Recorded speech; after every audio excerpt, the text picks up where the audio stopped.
Well, it's a pleasure to be here, and thank you very much for this introduction. I liked most of it, especially the part where it said I look young. The father of, and what else did you say? Has been around for a long time. But no, thank you very much for all these compliments. I'm almost too shy now to start, but I will anyway. So, yeah, the title of my talk is Context-Dependent Cognition, Grounded Cognition, which sounds a little bit more maybe pretentious than I intend the talk to be. So, because there's a question that I've been interested in for a long time, which is why can reading a novel be such an engaging activity? I wasn't interested in it when I was an infant, probably, but at a young age I was interested in this topic.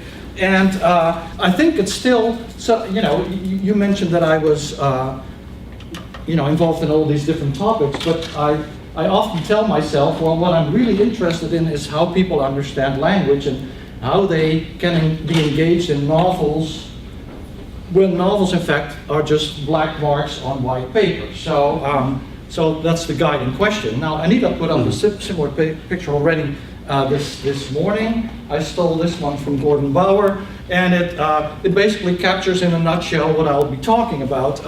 Here we have a person asking a police officer for directions. The police officer has a very clear mental representation of the city, and he wants to direct the guy with the hat to that location, but the guy with the hat is not able to convert the input speech to a mental model that resembles the original. He just knows where he is right now, but after that it's just a jumble. Well, what language is about is converting a situation model that one person has in his or her head to a situation model that the listener or reader has in their head. And so situation models are what I've been interested in, and situation models are mental representations described in a text or in a piece of discourse. Could be spoken, a discourse. Now, I didn't come up with this idea. It has a long history. In fact, you could go back to the advisor of one of the people that I'm going to cite next. But one of the first studies on this, experimental studies, was a study by Bransford and colleagues, sentence memory and constructive versus interpretive approach, where they showed that people seem to have a representation of the spatial arrangement of turtles, a log, and fish. Sentences that describe that situation basically lead to a representation of that situation that's more important than the representation of the sentences themselves. In that original study, other important authors in this area are Philip Johnson Laird, and this is the book Mental Models that I read as a graduate student. I even was so engaged in this that I once missed my stop. I was on the train, so I actually had to walk half an hour because I missed my stop, thanks to Johnson Laird. Van Dyck and Kinch and Gordon Bauer and Dan Morrow are some of the names. You know, people have worked on mental models, but I said somebody's advisor, and in fact, Johnson Laird's advisor was already somebody who worked on this idea. The idea that when we understand language, we don't necessarily represent language itself, we represent what that language is about. Now, Radvansky and I, G.A. Radvansky from Notre Dame, wrote a paper in 1998 on situation models where we tried to summarize the first 15 years of empirical research on situation models, and we tried to integrate those results and come up with sort of a theoretical framework. I took a look at this paper again recently, because I hadn't looked at it for a very long time, and I looked at some quotes. So here we said, furthermore, we need to learn more about the level of resolution of situation models. Some have argued that it's unrealistic to assume that readers construct lifelike mental representations, movies in the head. Most situation model researchers would subscribe to this view, so the view that we don't construct movies in the head. Situation models are likely to be rather abstract representations in which, for example, tokens may represent protagonists or objects. So it's nice for me to look at this quote because I'm often being viewed as sort of a radical embodiment person who thinks that everything is mental simulation, but this is where I'm coming from. Very much the opposite. And the quote continues, "It is known from the literature on mental imagery that people are capable of constructing rather detailed images from verbal descriptions. However, creating a detailed mental image requires extensive and effortful processing. For example, it takes several exposures to a text to construct a spatial image, and it takes participants at least 3 seconds to construct an elaborate image of, for example, a canary." So there was a study in which people were presented with the word canary. They had to form a mental image and press a key as soon as they were done, and that usually took something like 3 seconds. So what we're saying here is, situation models are representations of situations, but they're not necessarily lifelike. They're probably very abstract, and that is because the current state of the literature at that time suggested that you couldn't really form mental images in the time that it takes to read a word. It takes, let's say, about 250 milliseconds to read a word, while you couldn't form a mental image in that time. So then we tried to come up with a model of situation model construction, and it was something like this. At the bottom we have propositions. The original idea based on linguistic theory was that the meaning of a text is captured by propositions, the smallest units of language that have a truth value, and those propositions are linked in a network based on argument overlap. So if you have something like John drove to work, he drove very fast, then you can connect those two propositions based on the overlapping verb drove.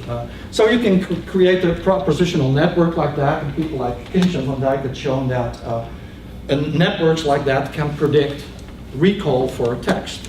Propositions that have lots of connections with other propositions are recalled much better than propositions that only have a few links. Okay, so that was already there. What does situation model theory add to that? Well, what we had suggested, and kind of distilled from the literature, was that the unit of representation of a situation is not a proposition, but it's an event. And an event occurs in a certain location at a certain time. It involves a certain protagonist, and it has a certain causal relation to an earlier event, and it may be part of a goal structure. So the way we analyzed the literature, there were 5 dimensions on which events could be connected: time, space, agent, goal, and causation. So 2 events, often in stories, 2 events are not causally related, so the causal dimension has lots of zeros, but still you can connect these events that way, and then you could say, okay, well, if events are connected on multiple dimensions, for example, they took place in the same location at the same time, involve the same protagonist, they're going to be connected more strongly in long-term memory than when there are fewer connections. Also, if you look at online processing, when there are lots of connection, it's easier to transition from one event to the next during reading. So reading times should be shorter, all other things being equal, when there's a lot of overlap than when there's less overlap.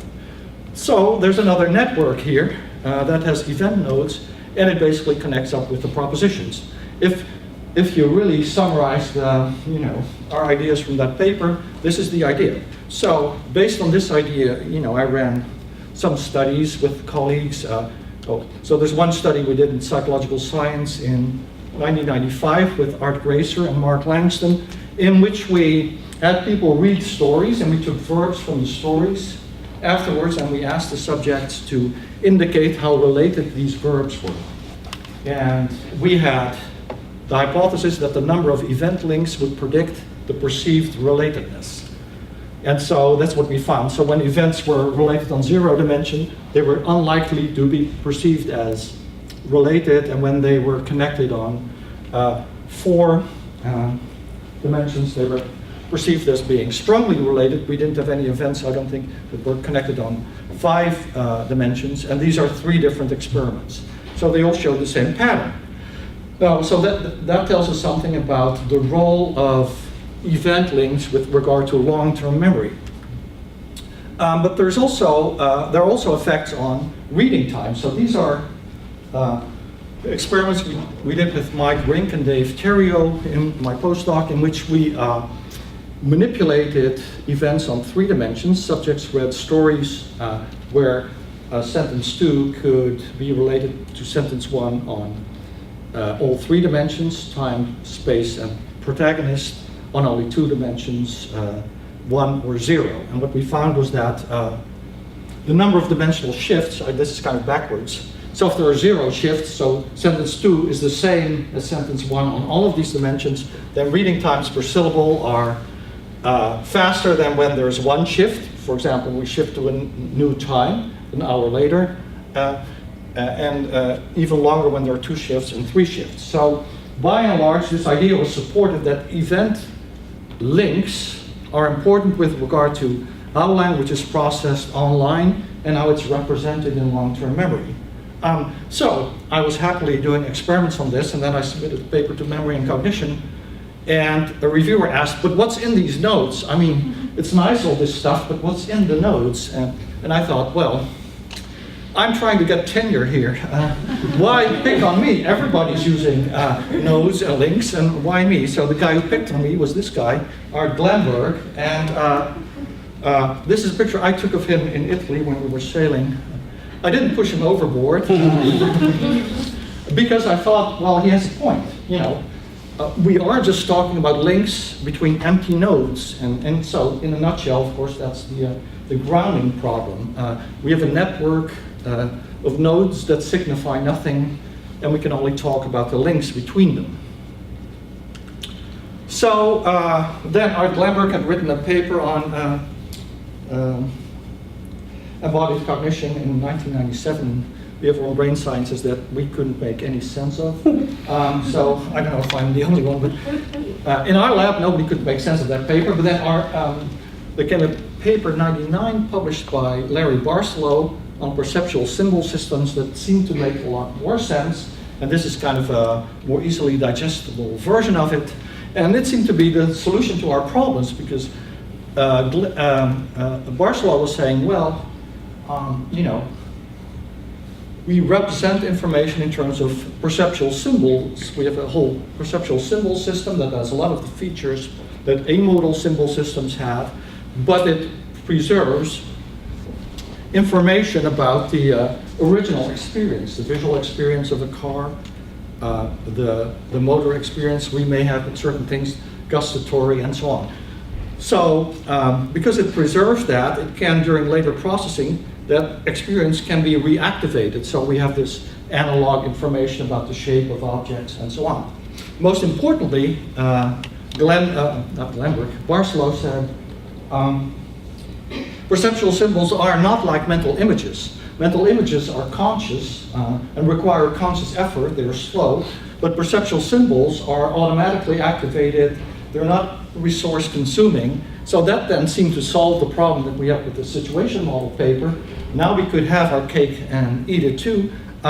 We had these event representations that could be perception-like without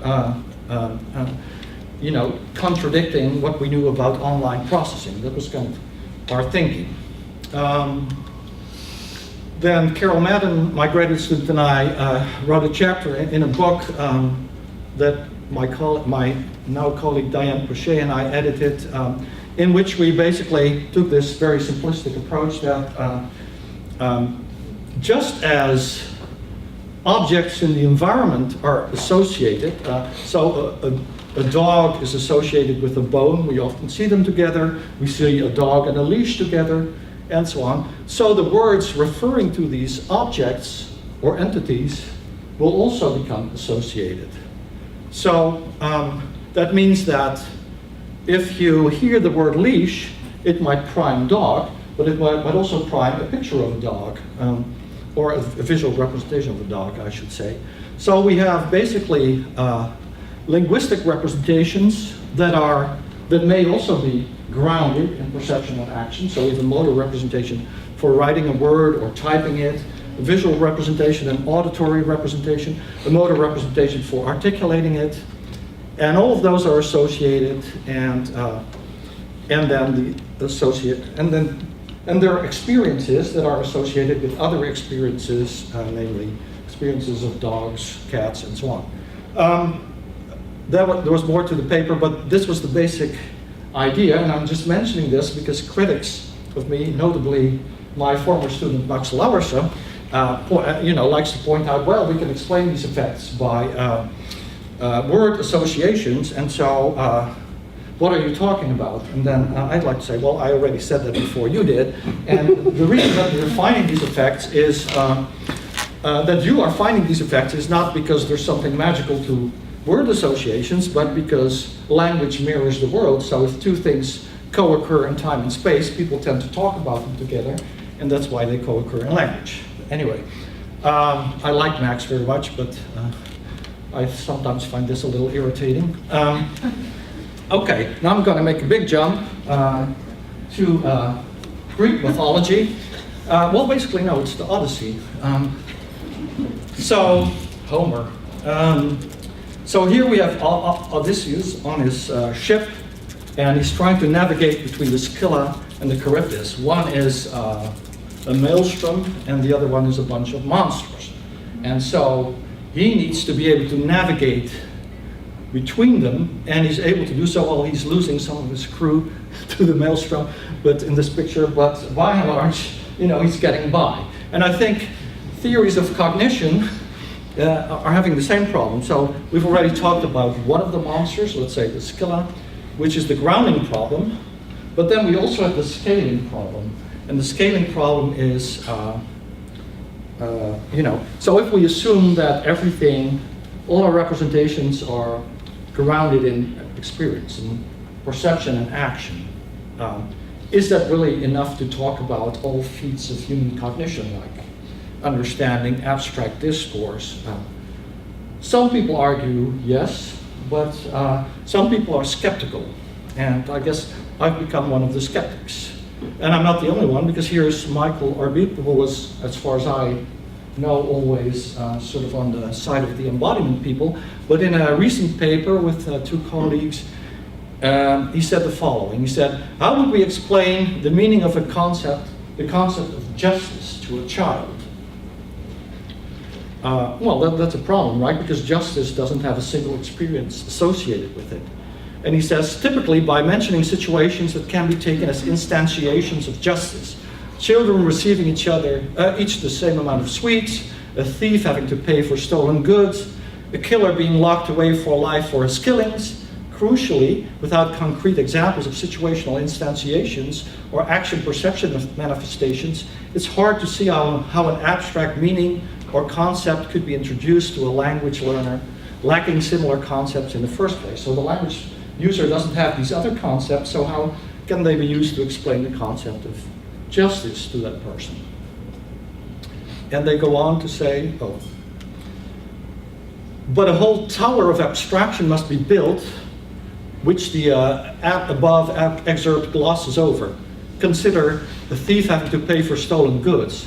This rests on notions of ownership, of property, of theft, of social compulsion, and of payment, through imprisonment or a fine, involving concepts of freedom and money, respectively. So in other words, it seems like it's impossible to scale up from these simple perception-like representation that I talked about earlier to these concepts.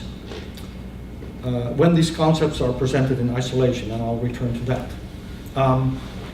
But there's a new paper, which isn't out yet, by Mahone, whom I don't know, but I know he's kind of not a friend of the embodiment literature, and he says two things that I agree with.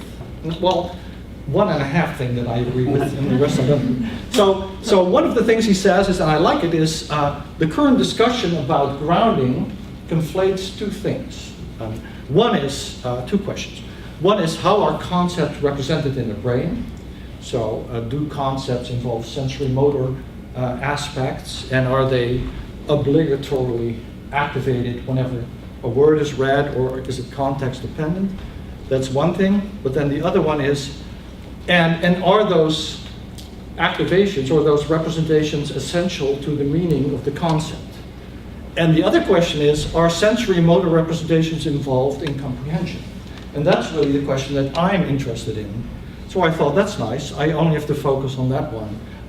And I think it's a good point. I mean, the other question is really important, but it's not my question, because if I look back to my infant self, I was already interested in this question. I just didn't know it. So are sensory motor representations involved in comprehension? I think it's a useful distinction that he makes here. And I think he's right that we are conflating these two questions. And the other thing I like, and I like it half, is the embodiment clutch idea. What he says is that we have a clutch here. I have to say I know very little about clutches. My dad had a company that actually imported things like this and gearboxes and sold them. So I've seen them up close, but I never knew how they worked. So I looked it up. So there's a flywheel that's connected to a driving shaft, and it's connected through these discs that are able to, that have friction to a driven shaft. So the engine is connected to, let's say, the wheels, simply put. And so Mahone is saying, well, the analogy here is that abstract symbols are really doing all the work. They're the kind of the driving shaft. And sensory motor representations are involved in language comprehension, but they're not doing the real work. They just are driven by the abstract symbol manipulation. And the clutch is a way for us to disengage symbol manipulation from sensory motor representations. So in some contexts, sensory motor representations will be fully engaged. In other contexts, they will not be, presumably because the discourse is abstract. I kind of like this idea, but I think it's a little bit too simplistic. And I think, so what I like about it is that I do think the degree to which sensory motor representations are activated during discourse comprehension is subject to a number of things that have to do with the discourse context, the content, the reader goals, and so on, listener goals. But what I think is a little bit of a problem here is that he seems to take as his model the idea that somebody processes a word and then you get some activation of some words and sentence and activation. And that's, what most of the experiments that we've done so far are like. But if you look at longer discourse, then it's the case that there's a whole prior context which involves maybe all kinds of perceptual symbols which are associated with words and may have an impact on the processing of the current sentence. So it's only when you detach your verbal stimulus from a prior context that you might say, well, it only works this way. Maybe if you look in discourse, in a discourse context, you might actually find that there is also, influence the other way around, and that's what I would suggest. But I like this idea of being able to disengage from the sensory motor representation. And so, what operates the clutch? Well, language, can be more or less abstract, but also I think embeddedness in the environment. I stole the notion of embeddedness from Spivey. He has a chapter with Daniel Richardson in a handbook on embodied cognition, and I always liked that idea. They talked about embeddedness and embodiment. And I like the idea that, and it fits in with the pluralistic idea of cognition that I know Rick Dale, for example, advocates, that there may be situations in which we don't need any mental representations whatsoever. There are situations in which the comprehension process might involve a lot of sensory motor representations, and then there are cases when we rely more on abstract symbols. And in a recent paper, I try to describe some levels of embeddedness, which in a kind of a simplistic way, and that's these 5 levels: demonstration, modification, projection, displacement, and abstraction. And I'll go through each of these. And the idea is that demonstrations are where the clutch is fully engaged, so the sensory motor system is fully engaged, and in abstraction it's mostly disengaged, but it can get engaged. Hopefully I'll get to that as well. So a cooking show, this is the British chef, Jamie Oliver, who's cutting a bell pepper or something like that. And in cooking shows, you know, people are always talking about the here and now. So he's talking about here, I'm cutting this bell pepper, and he's talking about his cutting knife, and he has some other herbs, I believe, up there, and some other stuff that he's talking about. So everything is in the environment. We don't really need to activate stuff from long-term memory to understand the language. We hear the word and we can visually locate the object that he's talking about or the action that he's performing. In a modification, it's kind of slightly different. That's where you do need some access to long-term memory representation, because the discourse is about one object or more that aren't in the environment. So something like, well, Paul cooked a wonderful dinner yesterday, and it had purple cauliflower. So I'd never seen purple cauliflower before. So it was there already, but he could have said, get me the purple cauliflower from the fridge. Then I would have to have a mental representation of purple and of cauliflower, sort of connect the two, and then form some mental image and match it up with anything I could find in the fridge. And then bring it to Paul, and then it would be in the current situation. So then the sensory motor routines can take over. So here's where we are representation light. Projection is where, for example, on the left we have the former Dutch soccer coach explaining to some of his players, you know, during the warm-up where they need to be on the field, and if there's a corner kick, you take it and you go over there, and so on. On the right we have a tour guide in Pompeii explaining to people, you know, what the buildings were. This was a bar, that's where the prostitutes walked, that's where the soldiers were, and so on. So there's part of the environment that you can use, but you need to project things over it. So we see the ruins, and we need to project walls around them, and we need to project the soldiers and Roman hookers. I don't know exactly what those look like, but you know, you can project something. So that's where you can rely partly on sensory motor routines, because you know, the guide or the other person the coach can point to a location and say that's where this or that was, or that's where you will have to be. And so you can use part of the environment. But you need grounded representations. Now displacement is what we are most commonly talking about in my line of research, at least, novels or stories where there's nothing in the current environment of the speaker and the listener that we can rely on. So we have to rely on representations that are in long-term memory. If the story is fairly concrete, we can rely on sensory motor representations. Those play an important role in the process.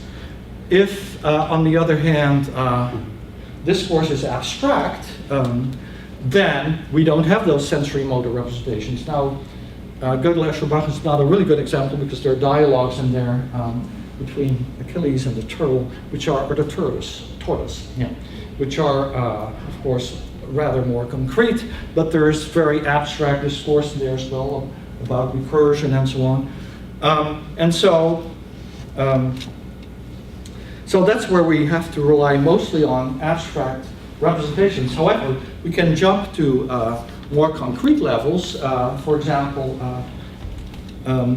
let's say in a scientific conversation, if people start using props on the table, like these are the molecules and they move like this and that. So that's where you go from abstract discourse to a demonstration. But the understanding is not at the level of the demonstration, it's at the level of the abstraction, right? You want to understand how the molecules move, not how the cups on the table move. So the idea is that here we've really disengaged the clutch, and we're not relying very much on sensory motor representations. And so there's very little research on this topic yet in my area of the field. But I think that's a nice one to for I think, a pluralistic approach to see, where can we get by without mental representations? Where do we rely on grounded representations? Where do we use more abstract ones? And an example of an abstract one that you could use is in, let's say if you use a pronoun or something. There's very little research on that. When you have a character that has been described and a pronoun is used, do you reactivate this sensory motor representation of the character, or is the pronoun just a placeholder? There's very little research on that, but that's where I think, it'll be interesting to look at the relation between abstract representations and more grounded ones. Okay, this I'm going to skip. This is a figure that's in the article, but I'm going to skip it for now because I want to make sure that I'm not going over time. Well, I can say a little bit about it. The idea is basically, So there are three columns here. One is the communicative situation. Then there's the referential representation, which is a representation that's in working memory. And then we have long-term memory. Well, if everything is in the current environment, as in demonstrations, everything is basically right there. We don't need to really access anything from long-term memory. And what you also see is that each situation has a temporal and a spatial coordinate, and they are the same at level 1, the demonstration. At level 2, we have still situational overlap, but now we have one object that's not in the situation. We have to activate the representation from long-term memory that allows us to locate the object in some different location and bring it back. Then we have displacement in which, projections in which we're in the same location as before, but at a different time. We're communicating about a different time, either in the past or in the future. And some objects may be shared between the two situations, but the agents are different, the hookers, for example, and the objects the buildings are actually more elaborate and so on. And there are different events. And then with displacement, there's no overlap whatsoever. The situation takes place at a different location and at a different time. So we need to import everything from long-term memory. And if we have abstract discourse, we really don't have a situation that's bound in time and space. We're talking about photosynthesis or recursion or something like that. And we're using abstract concepts, and everything has to come from long-term memory. There's nothing in the environment that we can use as a crutch. Well, those are some simple ideas I have on that. But what I wanted to argue in this paper is that we really need context to find out what the exact role is of grounded representations or perceptual symbols or mental simulations. And what we may find is that if you have a sufficient context, and that's what Larry Barcelow argued in a chapter in the book that I mentioned earlier, is that then a seemingly abstract concept might have a very grounded representation. For example, justice has a very grounded representation in a specific courtroom setting. So if rather than presenting the word justice to a subject and seeing what gets activated, it would be interesting to present a courtroom scenario and then the word justice and then see what gets activated. And that's, I think, what's lacking in the literature at this point. So Mahone's clutch idea, I kind of like, but I would like it better if it would allow bidirectionality, and I'm not much of an engineer, so I don't think a bidirectional clutch exists. If you know of a better metaphor, I'd be very interested in it. What I'm going to do now is introduce some deliberate myopia. I'm just going to focus on one finding, and what I'm going to try to do is figure out what explains it. If you look at the literature on mental simulation, what you see is that the word simulation almost gets used as a synonym for comprehension. researchers say, well, he simulates the meaning of this and that corresponds to this picture. But nobody tries to unpack mental simulation. So how does a mental simulation work? How do you get from words on a page to a mental representation that matches or mismatches with a picture? We know very little about this. I actually started working on a paper on this in 2005, but then dropped it for all kinds of reasons. And so I've now started to pick it up again. So what I'm going to do is focus on one finding, and it's a finding that that was reported in an article in Psych Science in 2002 by my two grad students, two of my grad students at the time, Stanfield and Yaxley and myself. And it's a very simple one that I've talked about a lot in presentations. So it's the idea of where people get a sentence and then a picture. So the sentence could be, the ranger saw the eagle in the nest. They see that, goes away, fixation, cross, and then they see a picture. And they have to say, does the picture show an object that was mentioned in the sentence? In this case, that's true, so the answer is yes. But the sentence could also be, the ranger saw the eagle in the nest, and the picture could be this. The correct answer is still yes.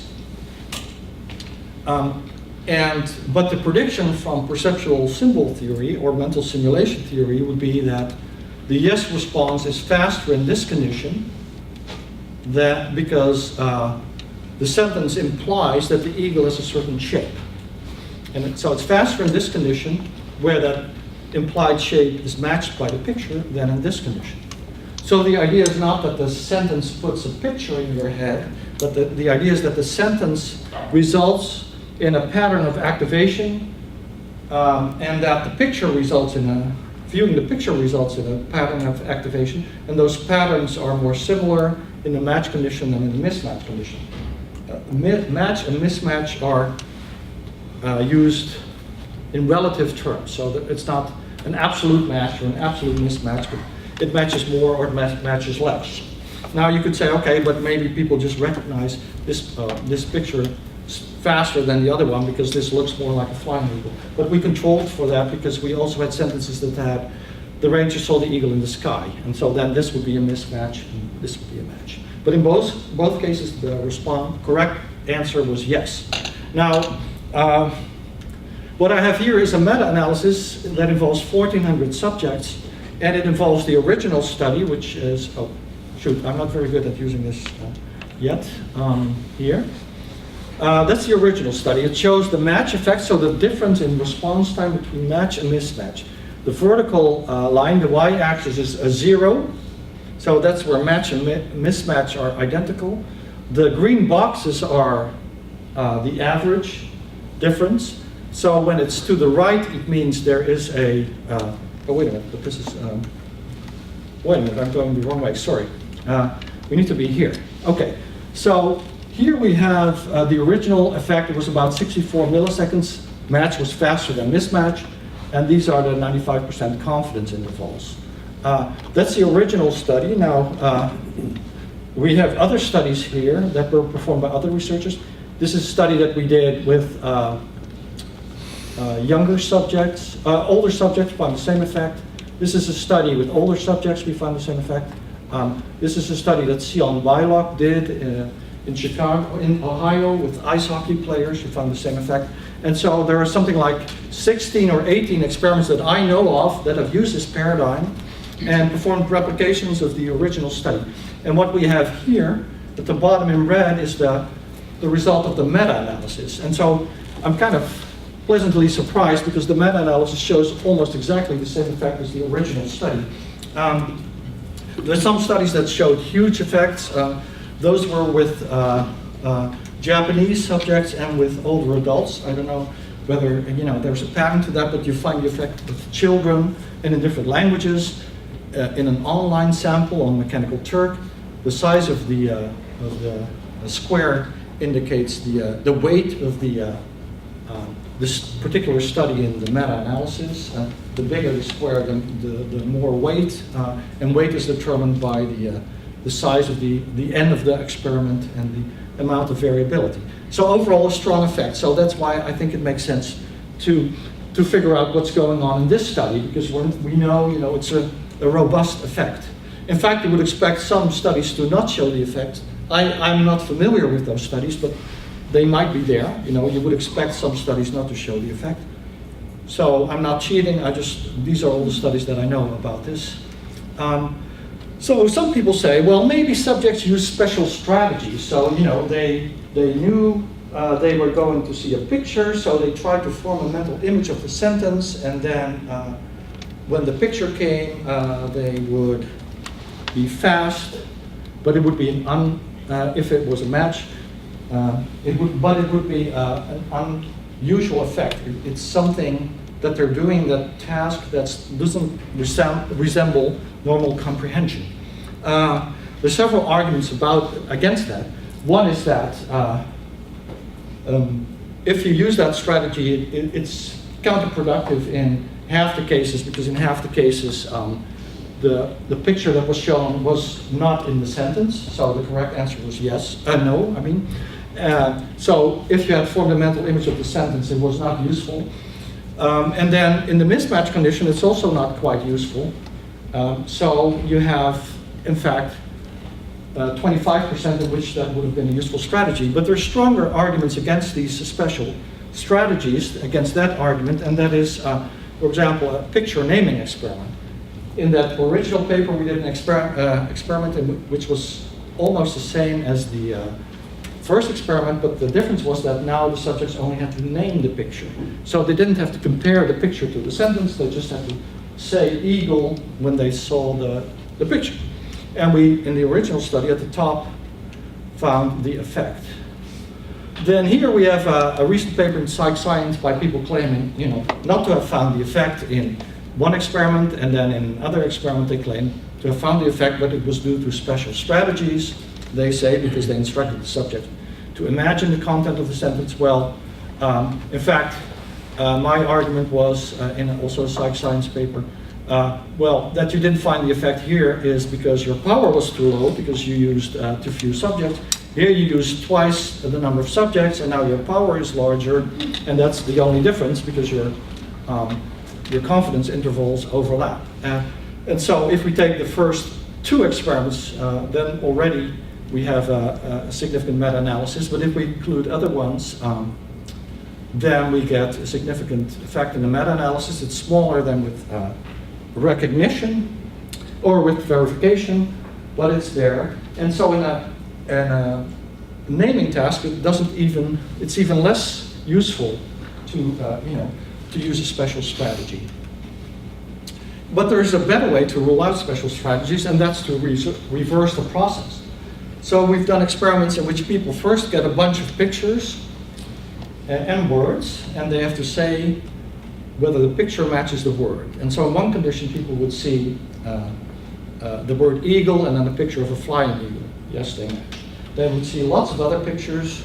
Then they would solve Sudoku problems for 20 minutes, and then they read sentences. And those sentences are like, in the sky there was an eagle. So subjects who had seen the picture of the flying eagle now have a match if they simulate, the content of the sentence. And subjects who had seen a picture of the sitting image, the sitting eagle, would have a mismatch. But in this case, special strategies don't really make any sense, because when the subjects were instructed, they were told these are 3 experiments that you're going to participate in.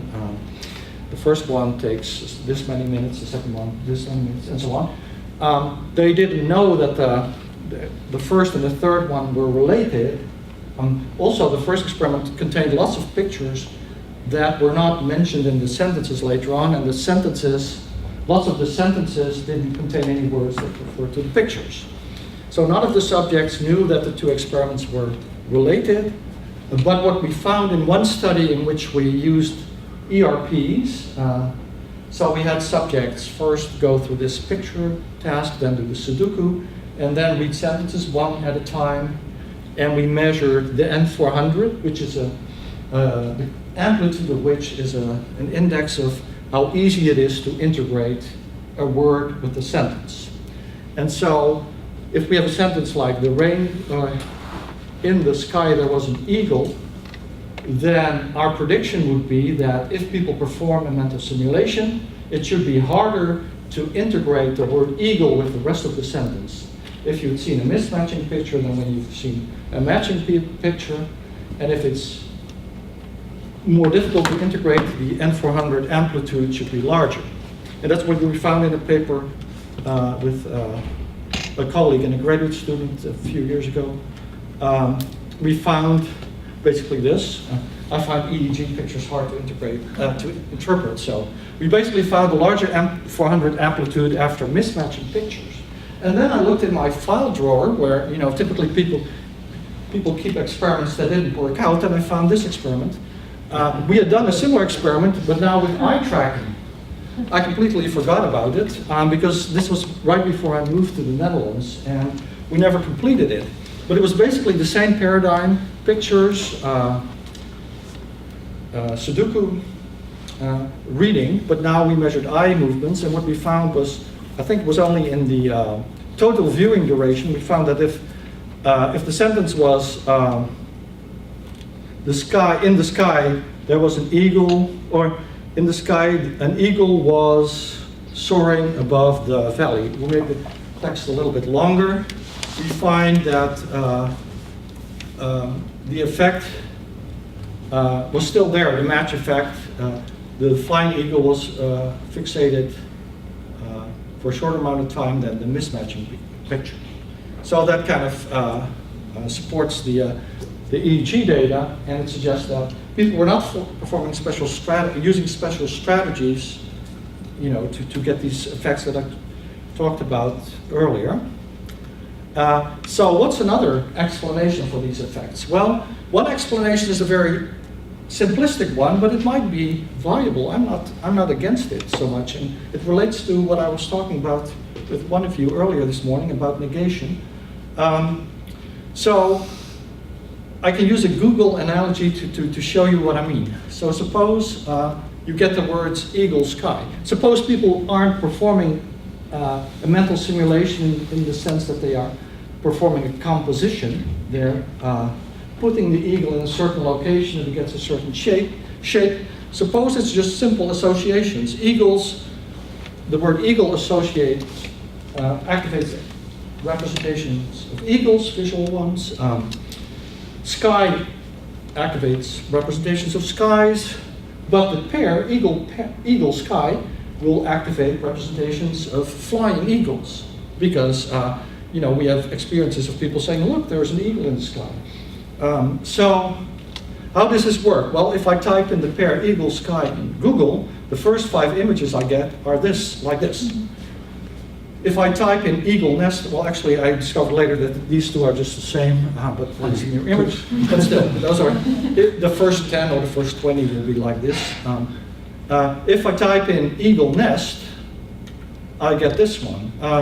So there's one flying eagle, but that's not a realistic picture because the nest is in the sky, but still. And there's a rainbow and so on. It's kind of maybe some sort of a religious picture that I don't get. But the other ones are of sitting eagles. And so there's no mental simulation. Google isn't doing any mental simulation. It's just a low-level associations, and it creates these patterns. So maybe it would work this way. Is this a ridiculous idea? Well, I didn't think so, but I have never done experiments on it. I have one more example, towel and rack. Now, towel rack happens to be a compound noun, but still. So I took out the pictures of towel racks without any towels on it. The towel rack, which was one other stimulus that we had, the towel was on the rack. You get pictures like this. If I do towel floor, the towel is on the floor. You see the crumpled up towel, and we had a picture of that in our experiment. But you also get others, so it's not every time that you get all 5, but still. Different representations, and I need this for what I'm going to say now, so that's why I had a second example. According to this low-level representation idea, of low-level activation, it's not necessarily that you perform a mental simulation, it's just passive activation. the first word activates all your visual experience with that thing, the second word activates all your visual experiences with that thing, and then the combination of the two will activate representations of the combination. Now, Barbara Kaup, who was a former collaborator of mine, tested this idea with some of her colleagues. The results are reported in a book chapter. And she used, in one of her experiments, a task in which people performed the lexical decision tasks. They saw 6 words in a row, like in English, paintbrush, which is one word in German, Pinsel, and a non-word, a word, non-word, word, and a non-word. Now, in this case, it's an example that actually has to do with the orientation of the object, but the corresponding sentence would be the paintbrush is in the water mug, and the idea would be that the paintbrush is vertical. The second sentence has the same words, except that water mug is now replaced by paint box, and in the paint box, the pencil would be horizontal. So, if this were a sentence experiment, you would expect a match effect. The vertical pencil would be, a paintbrush would be responded to faster in the first sentence and a horizontal one in the second sentence. But here we don't have sentences, we just have words. In fact, half of the words are non-words. So would you still get a match effect? And what Kaup and her colleagues showed is that they still got a match effect, actually quite a large match effect. So apparently, this would support this idea of low-level association. We're not performing elaborate simulation, we're just doing these low-level associations. But if that's the case, and that's a follow-up experiment that Barbara never did, but that I am planning to do with her, you would expect that when you have words that don't co-occur together very often, that are unlikely to co-occur, like towel and driveway, you will not see a match effect. Because now you couldn't rely on low-level associations, because towel and driveway together would not lead to a consistent visual representation. In fact, if you're typing in Google, you get this. So there's towels in them, I guess, and some people and dogs who need towels, but that's it. There's no consistency in there. And so my prediction would be that this is where the low-level explanation falls apart. And but that's testable. The low-level association hypothesis is falsifiable in this particular way. And so, suppose it is, then the final option would be compositionality. And that's the old idea of Barr's law, that we have our perceptual symbols of, this is a balloon, I guess, a plane and a cloud and some other stuff, kite, and you can't see what that is. And then we have our mental representations of spatial relations that are, codified in language in the form of prepositions. So above, for example, would be this.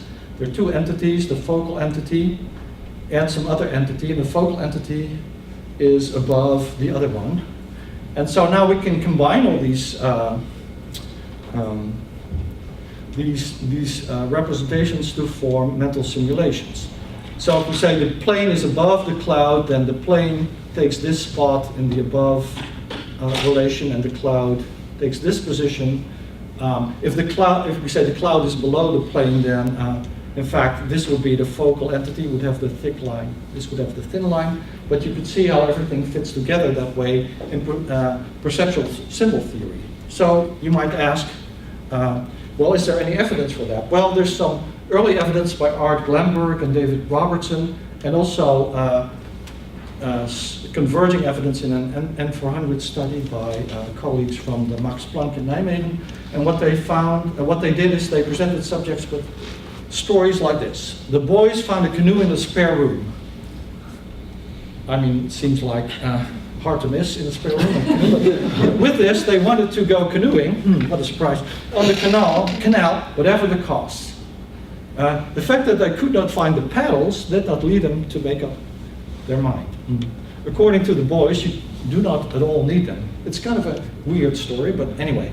They let the canoe into the water and paddled with frisbees or they let the canoe into the water and paddled with pullovers. Well, and then the finding was that people had less difficulty with the first sentence than with the second, because after all, you can use frisbees to paddle with, but you can't use pullovers because pullovers aren't rigid and they get soaked and so on.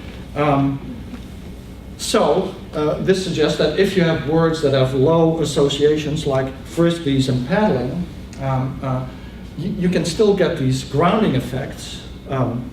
And so that suggests that there is composition rather than just low-level association. That was Glenberg's argument. And so then the question is, have we come full circle? Haven't we learned anything in the past 15 years? And there I would argue, yes, we have learned quite a bit, that all kinds of sensory motor representations might be activated during language processing, but we don't really know how that works because nobody has tried to unpack mental simulations and look at the mechanisms. Is it composition? Is it low-level association? Is it imagery? Nobody has looked at that, and there are very few studies that have looked at the context of discourse. So everything, including a lot of my own work, is on sentences. In fact, most of the work is on words. But I think that when you look at the discourse context, you find larger effects of sensory motor representations, even in the case of abstract words. And so that's what we're going to look at. And these are some of the people that I've collaborated with. Art Gracer, Joe Magliano, G.A. Radvansky, Dave Terriel, Mike Rink, Barbara Kaup, Katinka Dextra, Diane Cachet, Samantha Baumeister, and then some of the people in my lab, including, well, Anita wasn't really in my lab, but part of our lab group, and other people, and some former and current students at ESLP this year. So that's it. Thank you very much.